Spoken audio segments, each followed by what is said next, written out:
Hi everybody, welcome to sunny Canberra. We're at Hotham House by Austin Maynard Architects. Don't do it.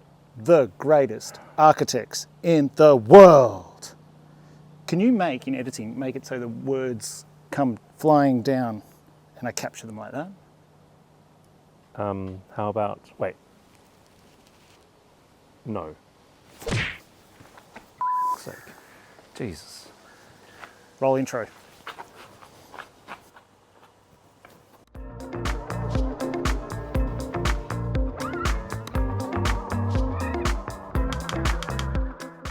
Canberra. We've done that amazing episode all about Canberra. Empire House by Austin Maynard Architects. That episode, we love the practice. Austin Maynard Architects loves working in Canberra. You know, terracotta tiles, red brick, the garden city, hedges. A lot of that red brick stuff is disappearing quick though. Really quickly. Yeah. A lot of people don't understand the value of it and they're just knocking it down. But the other great thing is there's a really important legacy of mid-century 70s and 80s houses as well that were really thoughtful, like this one.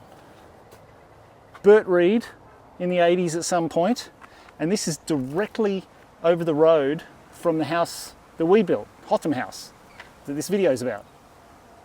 And as if we weren't already intimidated by the great heritage of Canberra, when we saw the Bert Reed house, we were suddenly like, hang on, this is like what Austin Maynard Architects was doing before Austin Maynard Architects existed. What do you mean? The really fine slate work. There's no flashings, no gutters, just really fine slate. So if you look at our projects like Slate House or Charles House, you will see very similar thinking to what's happened here, but this is from the 80s. And so we're already thinking, how do we work with the existing Canberra fabric? And then there's this, which is like a continuation of the Canberra story, but doing what good architects do, which is making it part of the age we live in.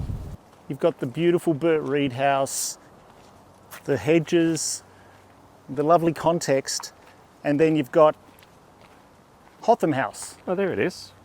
So you can see the original red brick cottage with the terracotta tiled roof, and we've put two slate and brick pavilions next to it, and then sitting forward of it is the garage and workshop.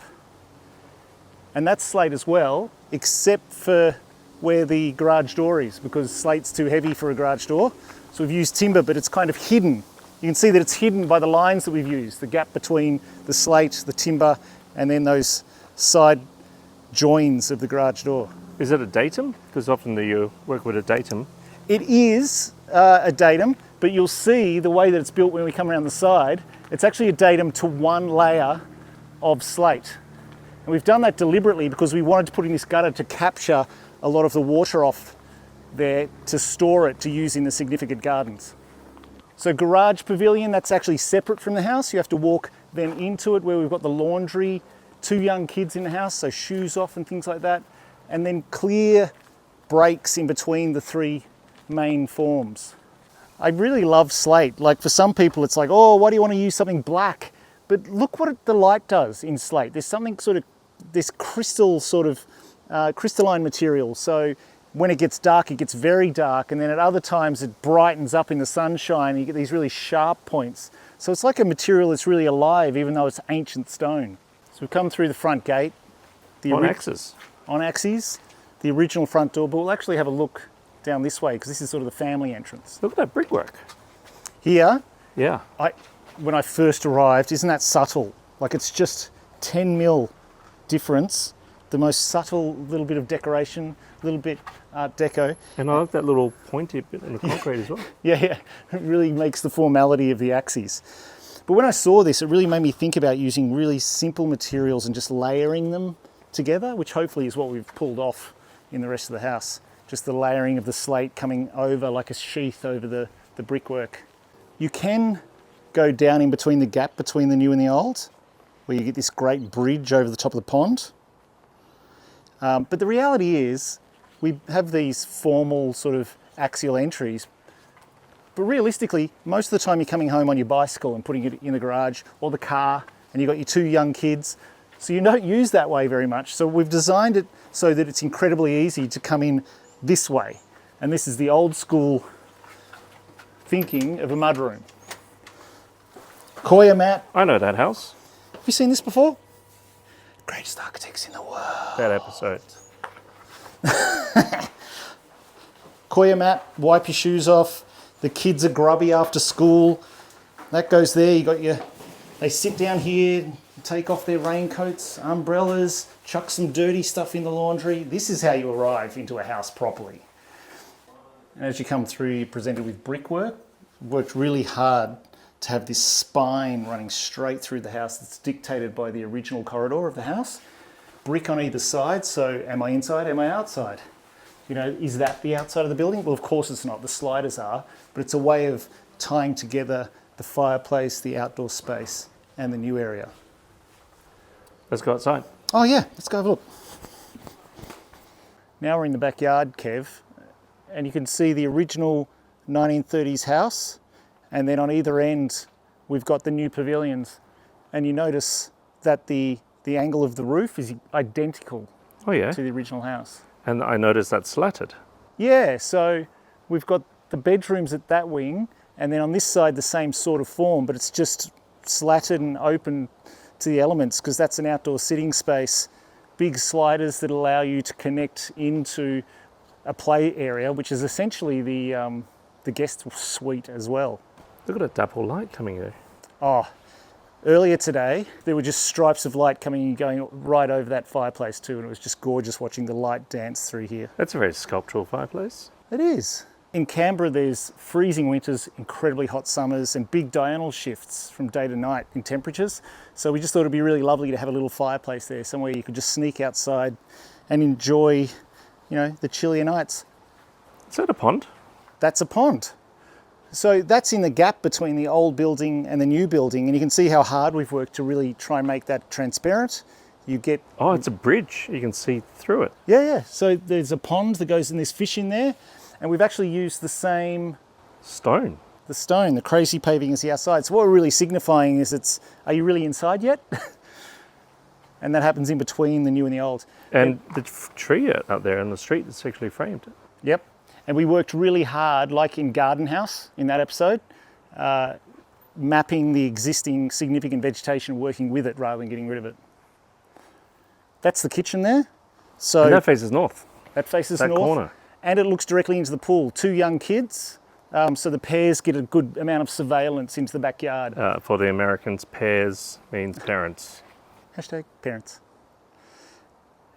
Big double doors right off the kitchen, and then bifolding doors there so the whole dining area can flow out. You can see that we've set up these posts, and they just because we're at an odd angle to the sun, they just help shade the sun as it goes around to the north. Oh yeah. And they also look like they're just sitting on a brick. Is that the extent of the old house? Yes, yeah. So the brickwork's original, and we've put in all of the new double glazing and timber throughout. And one of the things, there's so many bits that I love about this house, but one of my favourite things is you can see that we've worked really hard to reuse the old tiles. Oh yeah. Wait, And- where's the gutter? Exactly, it's an uncontrolled discharge. Finally, and that's hence what the gravel. this is. So that's all Aggie drains going down to a hidden underground water tank. And so I just love that you get this beautiful reflection off the metal of the timber, and then you actually get to see the old tiles. And then on the new pavilion, you actually get to see the edge, the really fine edge of the gorgeous slate that we've used. I like the modulation of the openings. Almost looks like just sitting on a brick. Yeah, and that is the height of the lounge room. So you've got this really great relationship looking down into the garden, and it's not unlocked. So a lot of this stuff was remodeled because often the back of the houses back in the day in the 1930s, they kind of reject the backyard. Yeah, the services area, the kitchen, a dark internalised kitchen, and kind of the junk out here. So we've had to open this up, and we've really tried to use as much of the original material as possible because it's embodied, embedded carbon, and just rejig it where we can. This here, that's the bathtub. That's the top of the bathtub yeah. right there. So this was on a budget, this house, so only put in the glazing we need to put in, and then that's at the perfect height to sit in, have a chat with somebody in the outside, and look into your garden. And that is slate Slate. and this beautiful brickwork. Yeah. And so what we've tried to do is this, you can see in that episode about Empire House that there's such a beautiful, 1930s materiality sort of palette, and we've tried to stitch in with that, but be obvious that it's different and new. But it's got all of the old materials, the slate, a different size scale brick, and another one of these floating bridges. So it's really separate between the new and the old. You can really look like it sees right through the vegetation there. And again, it almost looked like Alvaro Caesar sea baths, the black timber sitting on quite an earthy material. That is the nicest thing you've ever said about one of my projects, Kev. Watch that episode. That one there. And yeah, we just decided to make the pavilions, we looked at lots of different, it should be natural timber and things like that, and we thought, no, let's actually just make it black and white, and so it's related to, it's got the same DNA, but it's different. See here as well, this, to deal with the level change, we've just grabbed the paver and just sort of lifted up in the air, and we've just done that by using just old corrugated, old Rio under here. So it's almost like the paving's just hovering in place. What's wrong with you? I hate it when you respawn us, and just tell me next time. Stop it! What happened? Stop it! Why have I got your skin on? Oh, I don't have that many lives left. Okay. We're at the beginning again. Oh, can we just film? Okay, let's go. And that. Coming in through the old axial entry, the beautiful restoration of That's the original rooms? Yeah, so you've got the strapping and the light and everything. And then here we've put this in just to sort of define that you're coming through to where there's a lot of new things. It's the original roof, but new slab, heating in the slab. You've got the kitchen and dining on one level. That's an internal garden? Yeah, an internal garden. And in the slab? Yeah. And the good thing is that because of the level of that entry, and you're coming down to meet ground level, we've ended up with... Oh wait, that's the original floor? Yeah. Or is the gesture of the original floor coming through? Yep. Again, in one of the original rooms, we've ended up with the magic number again. 450. The same strapping, the original windows in there as well. That great little corner window. So we had all of this sort of DNA to work with and replicate without copying, but isn't it great how you get those little glimpses to the new structures through the garden? And then that great level change, down 450, the magic number, the seat, to the dining area, bifold doors into the backyard. But this is fun, isn't it? Not many people let you do that. And how much is it thriving having an indoor garden and actual trees? This is the main spine of the house. Hey, that almost looked like the fireplace. A little bit. The corner. white and the angling back like that. Yeah. That's Mark Austin. Run. Get out of here. So the spine of the house, glazing at each end and gardens and frameless. Another one of the crazy paving, because this is the in-between space, in between the old and the new. Look at this detailing. Look at that bit of glass just slid into the brickwork. Look at the slate coming through, and they've fitted in a little bit of slate in there. My preferred builders are amazing. Great frameless through brick on each side, so it's like capturing an outdoor space. And then on this side, you've got two doors that lead to exactly the same place, which is The children's room. Yeah, a mirror of exactly the same bedroom. So two kids, two doors. If they're having a fight, they can just pull this curtain. When they become teenagers, you could put a lightweight wall in there if you wanted to. And when they move out, It becomes the parents' study, so office. And it's all set up for it right now. So the kids, it's the forever house. The kids are very young at the moment, but they can be here studying at the local university, and they've got everything they need, including doors to get out. the rounded corners there is the same as the tables. It is. Oh, that's a built-in pinboard? Yes, pinboard each side, so they can have all their notes and things like that, exactly the same on each side. And then on the other side is the parents' suite, where they've got this great window seat looking to the outside. So they've got their own little orientation, a bit of garden. And then on that side, this beautiful bathroom. I like how that's a lot of what you do a lot. End of corridors, you always have some kind of window. I guess that's also because you separated the different volumes, so there's a lot of perimeter to open and bring light into space. Yep, and the good thing about doing it this way with a sash is it means that in private spaces, when you open that, it slides together into the middle, so that's open and that's open, so your private parts are covered. What, your toes? Toes exposed. Yeah, no, you get some sexy foot action Yeah. to the street, because that's the street. That datum, is that the same datum as outside that we saw? Yeah, it must be, right? Because that's the top of the brickwork. But what, wait, what? That, there's an edge. How did they do that? With great care. Look, it goes all the way through the house. And I noticed the joinery here, it's the same, it is the same height in there. Yeah. Incredible builders. Even happens through here too. The top of the pinboard is exactly the same line, and that becomes the same line as the top of the curtain. It's incredibly hard to get that. Amazing builders. Check this out, Kev.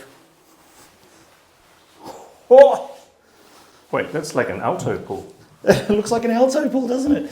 So comfortable, this thing. And then look at this window. Just perfect for looking outside. That's when we saw the outside. You could have like 3 or 4 people in here comfortably. I'm not coming in. Get in the bath. Why is it always you in your baths? Well, what I want to know is, where is my champagne? Kevin, You're going to do karaoke? get me champagne. Oh, yeah. Only you. Oh, the shit I do for you. Oh, it's really hard. My back. Great thing about these separation, so clearly articulating the difference between the old and the new. But a big part of our brief from our amazing client was the garden. That they want a really lush garden, but they also want to be able to house lots of different types of plants. And our client tells us that this creates this brilliant microclimate in between. Oh yeah, because Canberra gets cold. Oh yeah, freezing in winter. And that allows some of these sort of ferns and more tropical plants to actually flourish where they wouldn't anywhere else in the garden. Cool. You know, the timber verticals that we talked about from the outside, we've extended that language to the inside as well. Instead of just having dumb glazing, it's the idea of actually creating a bit of a place and a bit of a special moment. And it means that we get a thickness where we can start to hide some of the junk. Like, look at that. Most people would not even recognise that there's a blind in there that can close that off. That garden really helps separates the sort of typical open plan to give it a bit more definition.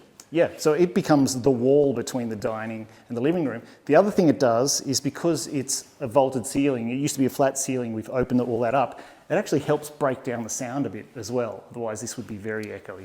That concrete is just amazing. Incredible, isn't it?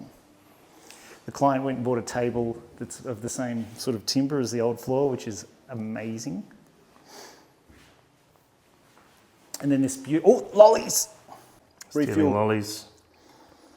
Snakes. It's kind of like stay hydrated, but stay full of... Stay sugar aided. Yeah, don't let the sugar levels drop. So it's like a piece of joinery where we've left a bit off, so you can come through. But that makes me think of this element. So we go through the in-between space into this zone, which is the guest suite extension of the outdoor area. And then you've got this great bit of cabinetry where we've deliberately kept it short so this space feels bigger. But hey, I need to go to the toilet. What am I going to do? Oh no, I'll go in here to a full bathroom. Oh. Ha! And there's storage right there as well. Ouch. And because this is like for when the kids are using the pool or a guest is staying over, it's not used that much. So instead of having a big bit of glass here, we've left it all open. And then if you do, on the rare times you use the shower, oh, look at that. It's like showering a cloud. It's a knife. Well, no. I notice there's a playhouse up there. It's a bit like Ray House. It is. It's just like it. So yeah, two kids, one of them was a brand new baby when we got the job. And it was just like, you know us, wherever possible, we will chuck in little spots for the kids. And the cool thing about it is it's actually got like this beautiful green carpet up here too. And we went to the trouble of cutting a little window in there, which looks out adjacent to the garage. So you can be up there having a snack, waiting for mum or dad to come home from the office and see them drive in and be like, they're home. Come running down. Are you expecting me to climb up there? Yeah, old man. Get up there. You can do it, buddy. Look at you go, fella. I believe in you. Okay, give me that right. Ow, Just let go. Oh, Just let go. just. It's only concrete. Bye, Kev. I think doing it in socks is probably the worst idea. Yeah, silly. Bye. Well, that's it. Thanks for watching. Thanks for coming to Hotham House. We hope you enjoyed the video. We love you guys. See you in the next one. Oh, don't touch me. Do you know what's happened? What? Flight's been delayed. Oh, Fly back to Melbourne. okay. So there's only time for Karaoke. bath time karaoke. Karaoke? Karaoke. Karaoke. How come you can say that but I sound racist when I say it? Because you are? Oh yeah. Take me home, Country road to a place I belong. West Virginia. Mountain mama, take me home. Country road.